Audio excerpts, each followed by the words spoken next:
Teman-teman, yang barusan kita lihat bersama tadi adalah contoh anak yang mengalami kelainan cerebral palsy. Apa itu cerebral palsy? Mari kita bahas bersama. Cerebral palsy adalah kondisi di mana anak akan mengalami gangguan pada perkembangan dalam aspek psikomotorik yang diakibatkan oleh kerusakan pada bagian otak. Cerebral palsy atau yang biasa disingkat dengan CP sebenarnya adalah sekelompok kelainan neurologis yang mempengaruhi gerakan otot dan koordinasi tubuh. CP disebabkan oleh kerusakan otak atau perkembangan otak yang cenderung tidak normal, biasanya sebelum atau selama kelahiran. Tetapi bisa juga terjadi selama bulan-bulan atau tahun-tahun pertama kehidupan seorang anak. Jadi teman-teman tahu nggak sih faktor penyebab cerebral palsy? Jadi faktor penyebab cerebral palsy ini terdiri menjadi dua faktor. Yang pertama, faktor sebelum dan selama kelahiran.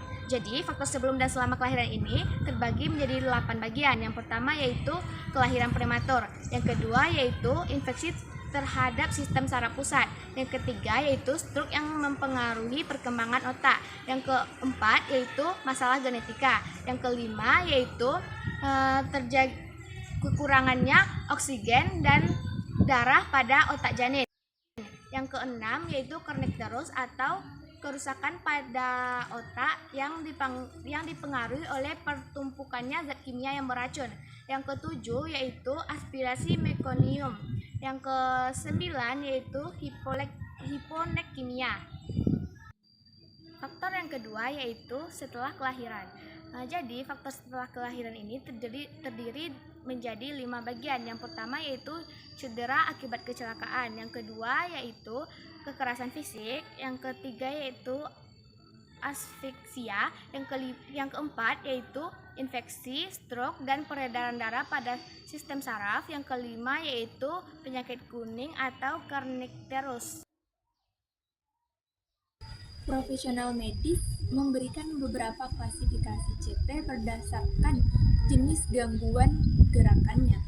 Yang pertama yaitu yang paling umum adalah cerebral palsy spastik. Orang yang mengalami cerebral palsy spastik ini memiliki otot yang kaku sehingga menyebabkan gerakannya cenderung tampak canggung. Kemudian yang kedua yaitu cerebral palsy dyskinetik atau atetoid. Cerebral palsy dyskinetik atau atetoid ini ditandai dengan gerakan yang tidak terkendali atau tidak disengaja pada lengan, tangan, kaki, tampak seperti menggeliat dan lambat atau cepat. Wajah dan lidah kadangkala terpengaruh. Pasien mengalami kesulitan mengisap, menelan, dan berbicara. Tonus otot dapat bervariasi dari hari ke hari atau bahkan dalam satu hari. Yang ketiga yaitu cerebral palsy ataxia. Ini adalah cerebral palsy yang paling langka. Orang dengan cerebral palsy ataxia ini memiliki masalah keseimbangan dan koordinasi dan membutuhkan bantuan untuk melakukan gerakan cepat atau gerakan yang membutuhkan banyak kontrol seperti menulis. Mereka mungkin mengalami kesulitan mengendalikan tangan dan lengan mereka untuk meraih suatu benda. Dan yang keempat yaitu cerebral palsy campuran. Orang yang mengalami jenis cerebral palsy ini cenderung menunjukkan gejala-gejala yang lebih dari satu jenis cerebral palsy.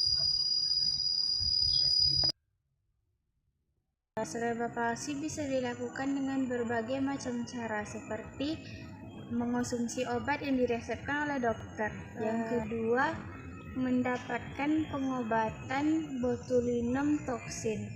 Yang ketiga, menjalani terapi fisik yang dilakukan secara berkala.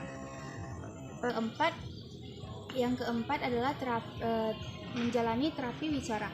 Terapi wicara berguna untuk anak dalam berbahasa dan berbicara. Yang kelima yaitu menjalani terapi okupasi untuk meningkatkan kemandirian. Yang keenam yaitu adalah menjalani terapi hidro atau terapi air. Terapi air berguna untuk mengurangi kekakuan pada otot. Ada beberapa strategi untuk pembelajaran anak cerebral palsy. Yang pertama yaitu pendidikan konduktif.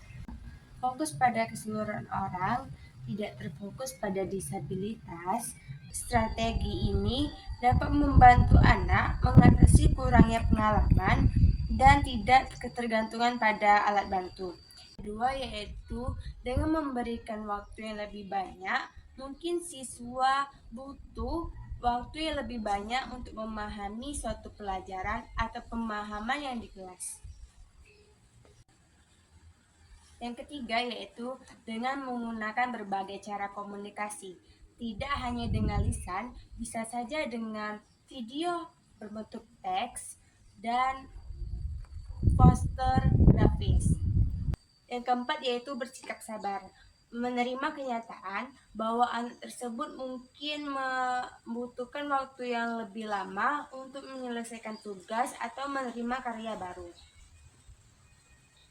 Yang kelima yaitu dengan memberikan penghargaan, memberikan pujian kepada anak yang telah menyelesaikan tugas yang telah diberikan oleh guru di kelas. Yang terakhir yaitu latih anak melalui rutinitas.